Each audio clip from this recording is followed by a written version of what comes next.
Por que políticos roubam? A pergunta que todo mundo já fez ao menos uma vez na vida. Por que políticos roubam? Você já deve ter visto, ouvido ou até se sentido frustrado com alguma notícia sobre corrupção, dinheiro público desviado ou escândalos envolvendo políticos. E não é à toa que essa é uma questão que gera tanta indignação, não é? Afinal, por que pessoas que são eleitas para servir a população acabam agindo de forma tão egoísta, colocando os próprios interesses acima do bem-estar de todos? Vamos tentar entender melhor isso. Primeiro, vale a pena ressaltar que a política, por si só, não é algo ruim. A política é a maneira como as decisões importantes para uma sociedade são tomadas, buscando sempre o bem comum. Mas, claro, com o passar dos anos, a política tem sido marcada por desconfiança e escândalos, especialmente quando se trata de figuras públicas envolvidas em corrupção. Por que isso acontece? O que leva um político, alguém que deveria ser uma liderança, a se corromper? O poder e a tentação. O primeiro ponto que precisamos entender é que o poder é algo muito sedutor. Imagine estar em uma posição onde você tem acesso a grandes quantias de dinheiro, contratos bilionários e um controle muito grande sobre a vida das pessoas. Com tanto poder em mãos, a tentação de se beneficiar pessoalmente pode ser muito grande. Para alguns políticos, o desejo de enriquecer e garantir uma vida de luxo pode superar qualquer tipo de compromisso com a ética ou com os princípios que um dia os fizeram entrar para a política. O acesso a recursos públicos muitas vezes é visto como uma oportunidade de garantir benefícios pessoais.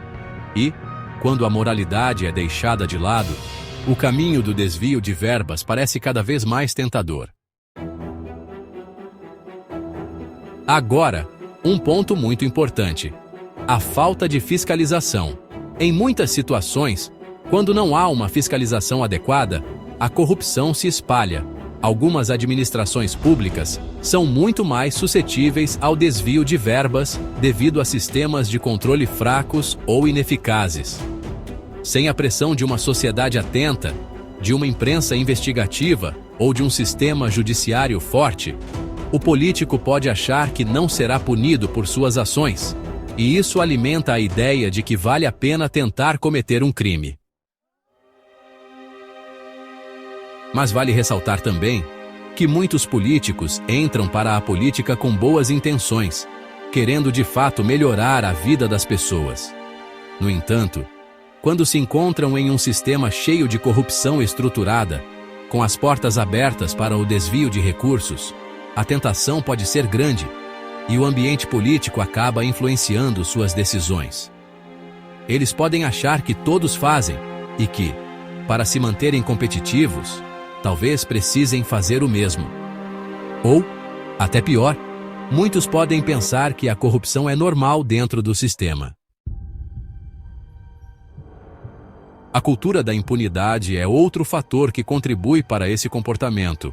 Quando as pessoas observam políticos roubando e, muitas vezes, não enfrentando punições severas, isso cria um ciclo vicioso, onde o ato de roubar se torna cada vez mais aceitável, como se fosse algo rotineiro. E não estamos falando apenas de dinheiro, mas de desvio de recursos públicos que poderiam ser utilizados em saúde, educação, segurança, áreas essenciais para a população. A falta de punição também é um fator psicológico que corrompe mais e mais pessoas dentro do sistema. O sistema eleitoral também tem seu papel nesse contexto. No Brasil, por exemplo, a campanha eleitoral exige grandes quantias de dinheiro, e isso leva os políticos a buscar formas ilícitas de arrecadar fundos. Muitas vezes, isso acaba se tornando um ciclo de favores e compromissos financeiros entre políticos, empresários e até mesmo organizações criminosas. Quanto mais eles precisam de dinheiro para garantir suas campanhas e permanecer no poder, maior a tentação de desviar recursos.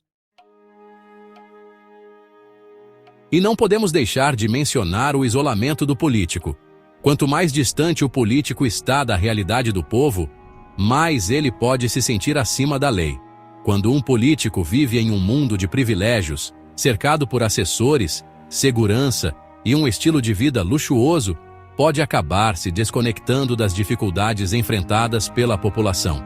Isso gera a sensação de não precisaria mais se preocupar com o que é certo ou errado. Essa desconexão é perigosa e pode levar à corrupção. Por outro lado, a desinformação e a falta de educação política também fazem com que muitas pessoas não saibam como cobrar seus representantes. Quando a população não sabe como monitorar ou avaliar o trabalho de um político, muitos acabam agindo sem o medo da opinião pública. Por isso, é fundamental que a educação política seja fortalecida, para que as pessoas possam se posicionar e exigir uma política mais justa. É importante lembrar que nem todos os políticos são corruptos. Existem muitas pessoas sérias e comprometidas com o bem da sociedade que fazem um trabalho digno e honesto. Contudo, quando vemos tantos casos de desvio de recursos, não podemos deixar de perguntar: como podemos mudar esse sistema? Como podemos, como sociedade, reduzir as chances de corrupção e garantir que os políticos realmente representem os interesses do povo? As mudanças passam pela transparência, pela fiscalização rigorosa, pelo fortalecimento da democracia e pela participação ativa da população. Precisamos de uma sociedade que exija mais responsabilidade dos seus governantes e que tenha a coragem de se opor a um sistema viciado. Só assim podemos garantir que os políticos deixem de roubar e comecem de fato a trabalhar pelo bem comum. E você, já se sentiu indignado com algum escândalo de corrupção? O que acha que deve ser feito para melhorar a política do nosso país? Deixe suas opiniões nos comentários. E não se esqueça de curtir o vídeo e se inscrever no canal para mais reflexões como essa.